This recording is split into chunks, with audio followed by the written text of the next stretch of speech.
একদিন ডাইনিং টেবিলে রুটি, চিলি চিকেন আর আলুর তরকারি তিনজনে মিলে ভারী ঝগড়া করছিল। আমি সবার রাজা, বুঝলি? সকালের নাস্তা থেকে শুরু করে রাত্রের ডিনার সবেতেই আমি বিরাজ করি।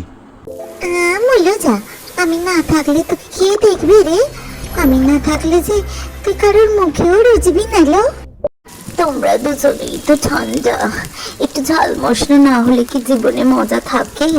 সবাই তো আমায় নিয়ে পাগল। ন্যাকা কোথাকার, তুই তো শুধু হোটেলেই বিক্রি হোস।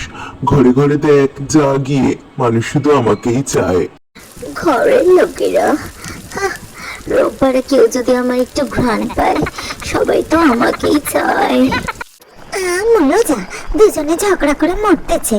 শোনো, লোকেরা প্রথমে রুটি দিয়ে আমারে খাবে, তারপর চিলি চিকেন, রুটি দিয়ে তারপর তোমাকে খাবে। কেমন রাজি? রাত হতেই সবাই খেতে বসলো। সবাই খুব তৃপ্তি করে খেলো, আর রুটি, চিলি চিকেন আর তরকারি তারাও বেশ খুশি হলো।